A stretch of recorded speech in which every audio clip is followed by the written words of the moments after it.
As you can see, our program is not about labeling and diagnosing, but about giving you an opportunity to reflect, to recognize some signs where you might need to pay attention to your relationships, habits, and out of control behaviors. If you become increasingly aware that you need to deal with the issue of losing control or compulsions associated with sex, and you are distressed and unhappy about it, we recommend that you see the right specialist. A specialist psychiatrist or clinical psychologist specializing in these issues. So, what is it all about? Often, when someone looks for help, it is when something bad happened and they are suddenly dealing with the negative consequences of their behavior and choices. For example, if the partner discovers a receipt for a massage parlor, or we are diagnosed with a sexually transmitted infection, or even when we are fired because we used our work computer to access porn. The consequence might be so painful that you might like an immediate solution to your problem. And of course, we encourage you to understand your behavior, thoughts, and urges in order to have a good plan on how to help yourself change your habits. So let's take a look at sexual urges. The majority of us have experienced a sexual urge at some point. It might feel as a force or overwhelming sensation. It can be experienced before and after a sexual thought, or can be independent of it. So, sexual thoughts are ideas and mental pictures and fantasies containing sexual themes. They can often trigger sexual urges and behaviors, and our sexual behavior is our expression, touch, intercourse, oral sex, online chatting, or other behaviors surrounding sexual intercourse. Behaviors are actions that are observed by you and or others. The majority of the time, it is mainly our behavior that might not be aligned with our values, standards, and can be complicated by our conflicting motivations. Now, pause and reflect. What are your urges, thoughts, and behaviors? While we mainly invite you to reflect on your sexual behavior, think as well about other urges that are so difficult to resist. What behavior has led to negative consequences? What did you tell yourself about it? At this point, it's important for us to focus on our motivations, drives, and emotions, which play a significant role in our decisions and behavior related to sex. When we look at emotions, we consider something that is experienced in the moment. Immediately when we feel anger, sadness, or joy. Of course, our emotions impact on our desire to engage in a sexual activity. When we look at drives, we consider things such as thirst, sex, hunger, and survival. And motivations can be about avoiding pain, discomfort, or seeking pleasure. Of course, our motivations can be complicated and conflicting at the same time. For example, let's say you enjoy having a couple of drinks on a Friday. The thought of having a drink brings you joy and excitement. You always have a good time. However, recently your doctor recommended that your liver might need a bit of a rest, and it might be a good idea to lay off the drinks for a little bit. You would like a drink, but you would like to live a long and healthy life as well. If it's a Friday afternoon and all your workmates are getting ready to go out, then the temptation to join them might be almost irresistible.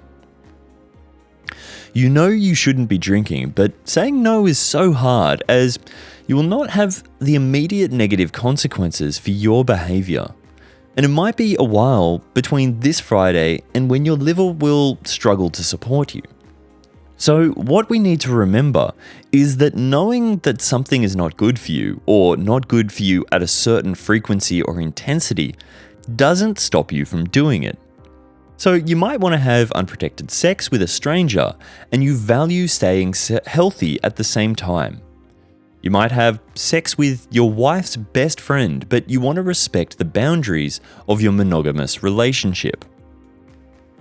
Right about here, people say, but sex is natural, sexual urges are natural.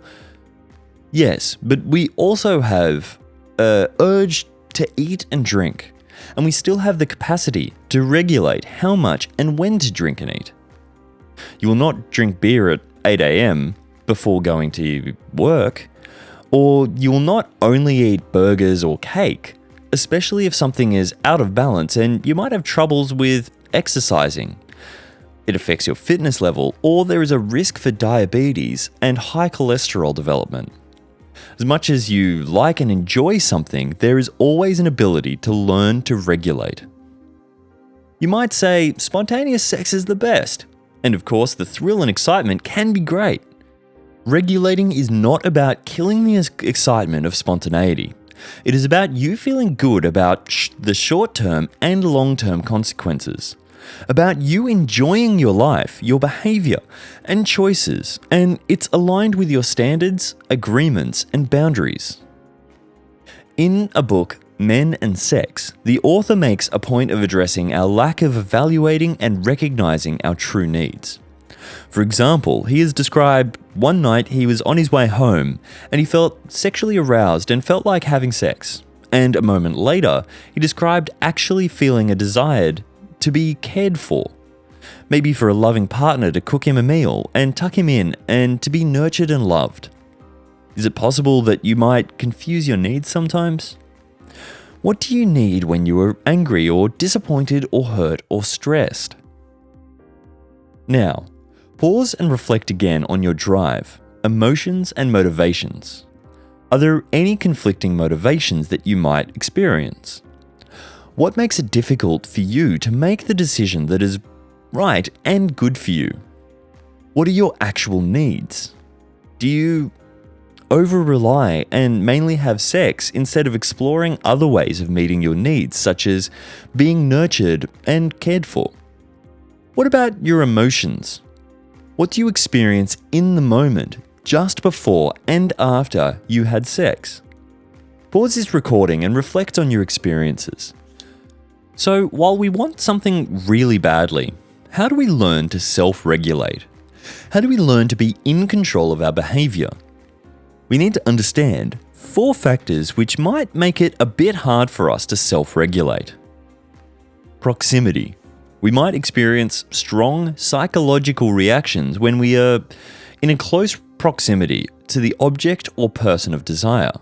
If you are very hungry and someone offers you your favorite food, how easy is it to say, "No, I'll be fine, thanks"? Visual proximity. Think about how activating it is to see someone else enjoying something. For example, when you watch porn and you see actors enjoying themselves. And now think about both proximity and sexual proximity when we have access to the porn sites on our phones 24/7. So this leads us to the next point of habituation. Temporal proximity is important as well, as it has to do with the timing of the reward and cost.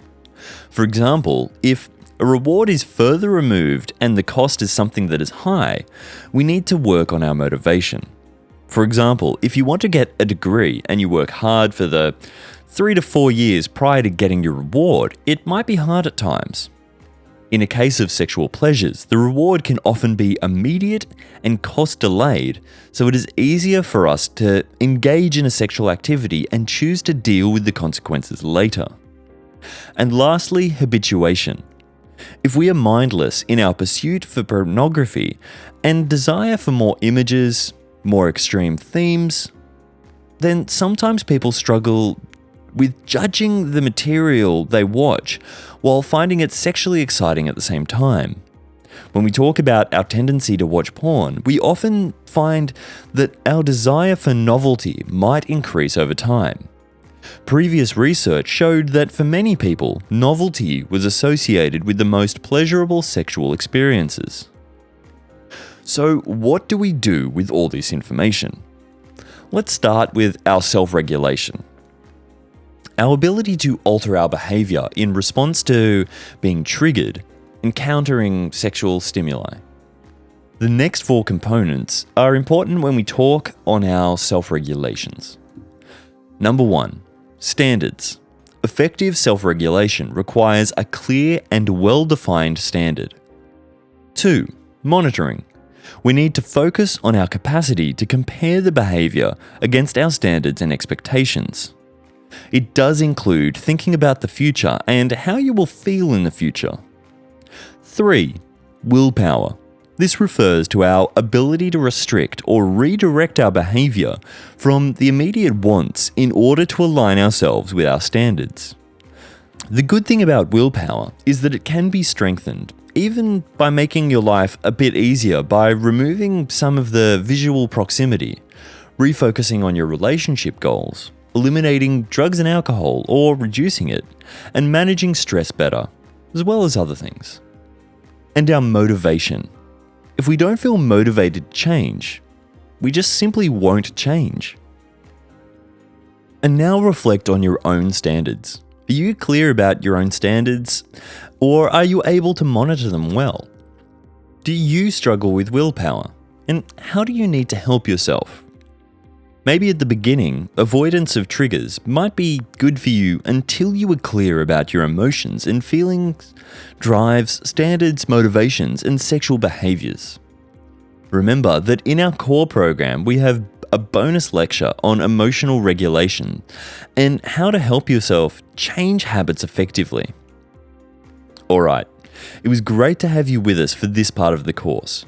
Give yourself some time to process this information and understand yourself better before going to the next part.